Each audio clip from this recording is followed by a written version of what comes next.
വളരെ പണ്ട്, അതായത് ലക്ഷക്കണക്കിന് വർഷങ്ങൾക്ക് മുമ്പ് ഇതുവഴി ഒരു നദി ഒഴുകിയിരുന്നു. ആ നദിയിലൂടെ ഒഴുകി വരുന്ന വെള്ളം കല്ലുകളിലൂടെ കടന്ന് പതുക്കെ ഒരു വഴി ഉണ്ടാകാൻ തുടങ്ങി. ആ വഴി ആയിരക്കണക്കിന് വർഷങ്ങൾ കൊണ്ട് ഒരു ഗുഹയായിട്ട് മാറി. അതാണ് നമ്മൾ ഈ കാണുന്ന ആന്ധ്രയിൽ സ്ഥിതി ചെയ്യുന്ന ബേലം കേവ്സ്.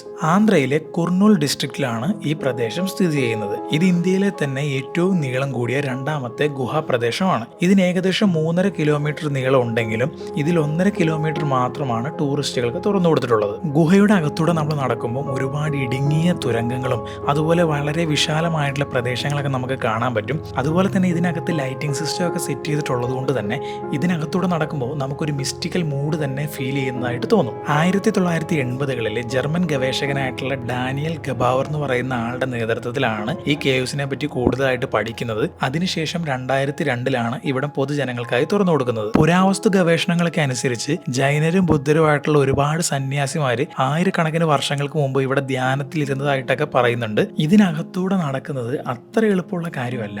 കാരണം പലയിടങ്ങളിലും അത്യാവശ്യം ചെളിയൊക്കെ ആയിട്ട് നമുക്ക് നടക്കാനൊക്കെ ഭയങ്കര ബുദ്ധിമുട്ടാണ്. ഷൂവും ചെരുപ്പൊന്നും ഇട്ട് നമുക്ക് നടക്കാൻ പറ്റത്തില്ല. പ്രായമായവരൊന്നും അധികം അകത്തേക്ക് പോകാറില്ല. കാരണം ചെളി നിറഞ്ഞ വഴി ആയതുകൊണ്ട് തന്നെ സ്ലിപ്പായിട്ട് വീഴാനൊക്കെയുള്ള സാധ്യത കൂടുതലാണ്. എന്തായാലും സാധിക്കുന്നവരൊക്കെ ലൈഫിൽ എപ്പോഴെങ്കിലും ഒരിക്കൽ ഇവിടെ സന്ദർശിക്കാൻ ഒരു അവസരം കിട്ടിയാൽ ഒരിക്കലും അത് മിസ്സാക്കാതിരിക്കാൻ ശ്രമിക്കുക.